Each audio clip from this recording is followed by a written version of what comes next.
नमस्कार, टीवी9 राजस्थान पर आज की इनसाइड स्टोरी के साथ मैं हूं भविष्य त्यागी। इनसाइड स्टोरी में आज का सवाल है कि उपचुनावों से पहले राजस्थान में भी सियासत की धुरी विनेश फोगाट, रेसलर विनेश फोगाट क्यों बन गई है, यह आपको आज इस इनसाइड स्टोरी में समझाने की कोशिश करेंगे। देखिए, पेरिस ओलंपिक में अतिरिक्त वजन के चलते टेक्निकल ग्राउंड्स पर विनेश फोगाट को फाइनल में खेलने से पहले ही डिस्क्वालीफाई कर दिया गया। इस पर सभी अपने अपने तर्क दे रहे हैं और अपने अपने लिहाज से अपनी अपनी बातें इस पूरे मामले पर लोग कह रहे हैं।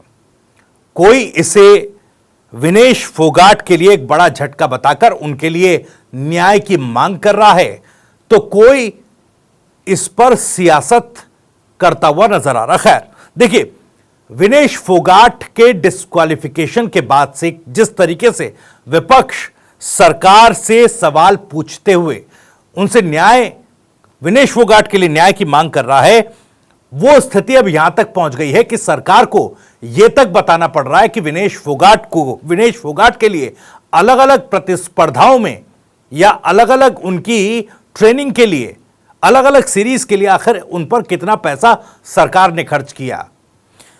सरकार की तरफ से खेल मंत्री मनसुख मांडविया ने बताया कि विनेश फोगाट पर 70,45,775 रुपए खर्च किए गए हैं। यह खर्च जो उन्होंने सदन में बताया, इसमें उनकी अलग अलग प्रतिस्पर्धाओं में जो उनकी मदद की गई, उनके ट्रेनिंग के लिए जो स्टाफ रखा गया, उस पर जो खर्च हुआ, उनको किस तरीके से ट्रेनिंग के लिए मदद दी गई, और इसके अलावा अलग अलग सीरीज में जब वो गई जून जुलाई के महीने में, तो वो पूरा खर्च का ब्यूरो सदन में मनसुख मांडविया ने रखा है।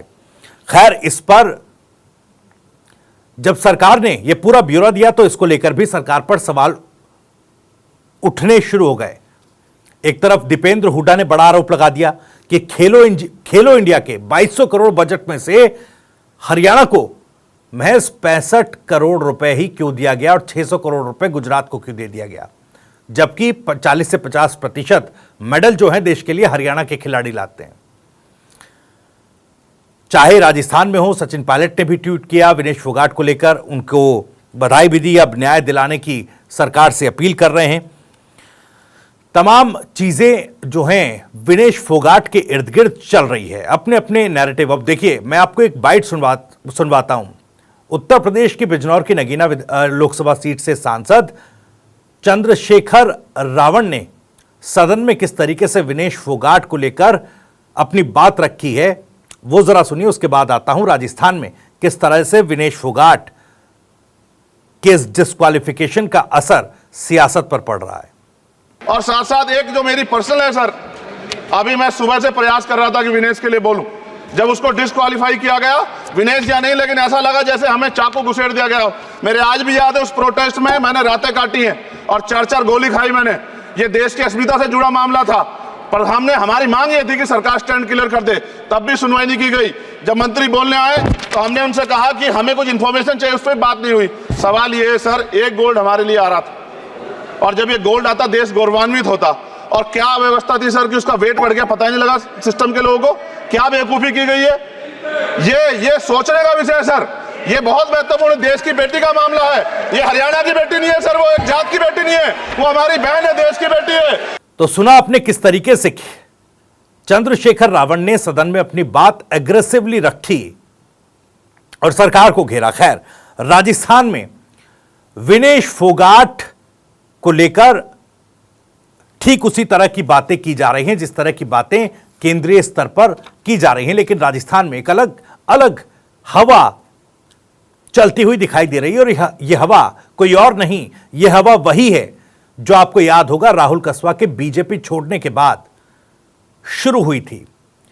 बीजेपी छोड़कर राहुल कसवा जब कांग्रेस में शामिल हुए तो जाट बनाम राजपूत की जो लड़ाई थी वो काफी राजस्थान की राजनीति को उस वक्त प्रभावित कर रही थी, और उसका असर भी हमने लोकसभा चुनाव में देखा।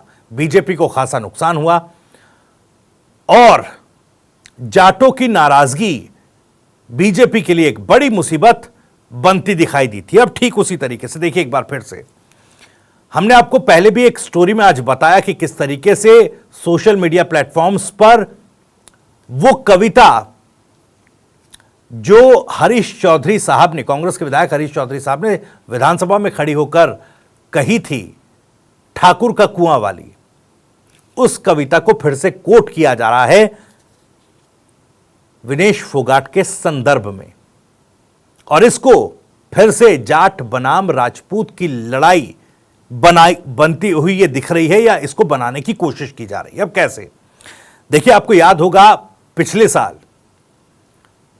जब तमाम रेसलर्स दिल्ली के जंतर मंतर पर रेसलर्स के साथ हो रहे अत्याचारों को लेकर धरने पर बैठे थे, सरकार के सामने गुहार लगा रहे थे, और उस वक्त भारतीय कुश्ती संघ के अध्यक्ष और सांसद ब्रजभूषण शरण सिंह पर कार्रवाई की मांग कर रहे थे। उनमें से एक विनेश फोगाट भी थी। अब विनेश फोगाट जाट वर्ग से आती हैं, तो उधर ब्रजभूषण शरण सिंह ठाकुर वर्ग से आते हैं। तो कहीं ना कहीं राजस्थान में विनेश फोगाट का जो डिस्क्वालिफिकेशन है उसको फिर एक बार जाट अस्मिता से जोड़कर प्रेजेंट किया जा रहा है, और एक बार फिर ये जो ठाकुर वाली कविता कोट की जा रही है, इसमें कहीं ना कहीं राजस्थान में एक तरीके से कहें तो राजपूत समाज को निशाना बनाने की कोशिश की जा रही है। अब देखिए, जातियों की राजनीति में इस तरीके का एक डिफरेंस क्रिएट करना यह बड़ी आम बात है। इसको आप बेहतर तरीके से समझते हैं कि किस तरीके से समाज को बांटकर राजनीतिक खेल किया जाता है। अब वही खेल एक बार फिर से राजस्थान में विनेश फोगाट के इस डिस्क्वालिफिकेशन के मामले पर होता दिख रहा है, और इसमें देखिए केवल प्रत्यक्ष तौर पर ही नहीं, अप्रत्यक्ष तौर पर भी इस पर अब सब अपनी अपनी सियासत सेट करने में लग गए हैं। मैं हनुमान बेनीवाल और राजकुमार रौत का भी जिक्र करूंगा। आज दिल्ली में दोनों ही सांसदों की मुलाकात हुई है। आरएलपी और भारत आदिवासी पार्टी के दो दिग्गज दिल्ली में मिले हैं। दिल्ली में इस मुलाकात में क्या बात हुई ये तो स्पष्ट तौर पर अभी साफ नहीं हो पाया, कोई जानकारी इस बैठक के भीतर से नहीं आ पाई, लेकिन उपचुनाव से पहले यह मुलाकात कई संकेत दे रही है, कई संदेश दे रही है। आप सभी जानते हैं कि दोनों ही पार्टियां राजस्थान के साथ साथ राजस्थान से बाहर भी विस्तार की तरफ देख रही है। अपेक्षाएं हैं कि पार्टी का राजस्थान के बाहर भी विस्तार हो, राजस्थान में भी, और राजस्थान में तो अभी उपचुनाव भी है। आने वाले समय में महाराष्ट्र में भी विधानसभा के चुनाव होने हैं, और वहां पर आदिवासी समाज और जाट समाज को किस तरीके से केटर ये दोनों ही दल अपने अपने लिहाज से या अपने अपने पाले में कैसे कर सकते हैं, ये प्लानिंग की जा रही है, और उसमें कहीं ना कहीं एक साथ आकर बड़ा खेल करने की तैयारी में। और इसको राजस्थान में मौजूदा जाट बनाम राजपूत वाली जो अदावत विनेश फोगाट के मसले के बाद खड़ी हुई है, इससे जोड़कर देखा जाए तो मैं थोड़ा सा आपको ये जानकारी दे दूं कि किस तरीके से उपचुनावों में इस अदावत को आगे बढ़ाकर इसका फायदा इन दोनों ही पार्टियों को हो सकता है। अब देखिए, आज एक दुख भरी खबर भी सामने आई जब सलुंबर विधायक अमृतलाल मीणा साहब का निधन हो गया। आज उनका अंतिम संस्कार किया गया। तमाम मुख्यमंत्री समेत तमाम जो नेता हैं उनके अंतिम संस्कार में शामिल भी हुए। अब उनके निधन के बाद यह तस्वीर भी साफ हुई है कि अब 5 सीटों पर नहीं 6 सीटों पर उपचुनाव होगा। खैर, सलुंबर की सीट जिस पर विधायक थे अमृतलाल मीणा साहब, वहां का अगर डेमोग्राफी आप देखेंगे और सियासी लिहाज से इस सीट को समझने की कोशिश करेंगे तो ये सीट भी यहां पर जो आदिवासी वोट बैंक है, SC ST जो वोट बैंक है, अनुसूचित जाति और अनुसूचित जनजाति, ये जो वोट बैंक है ये काफी निर्णायक भूमिका जो है निभाता है।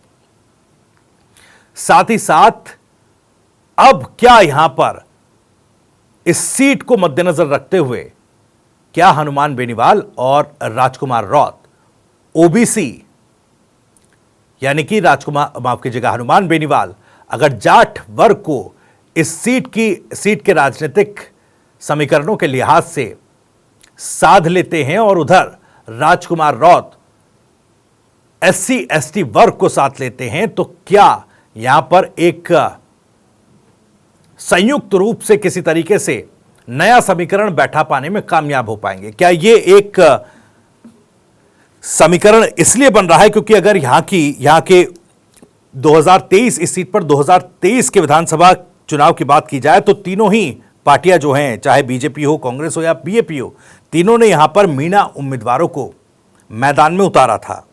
बीजेपी को यहां पर 80,086 वोट हासिल हुए थे, कांग्रेस को 65,395 वोट हासिल हुए थे और बीएपी को 51,691 वोट यहां पर हासिल हुए थे। तो एक नया समीकरण बैठाने के लिए, एक नई सियासी दोस्ती को नए सियासी अंजाम तक पहुंचाने के लिए क्या आज हनुमान बेनीवाल और राजकुमार रौत की मुलाकात हुई है क्या?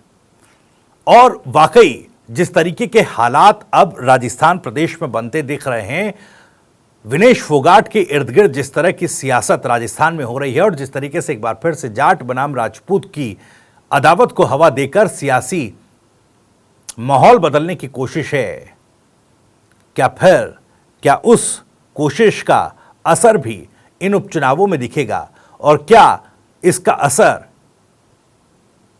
नतीजों में भी दिखेगा?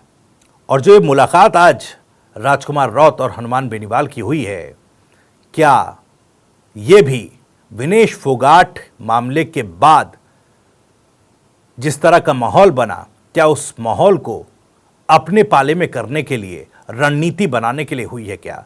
ये तमाम सवाल हैं। इन्हीं सवालों के साथ आज इनसाइड स्टोरी में इतना ही। अगर आपको वीडियो और जानकारी पसंद आई हो तो वीडियो को लाइक करें, ज़्यादा से ज़्यादा शेयर करें।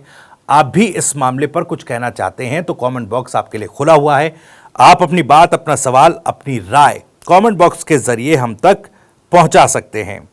एक और महत्वपूर्ण बात, लेटेस्ट अपडेट्स और खबरों के लिए TV9 की न्यूज ऐप को भी डाउनलोड करें।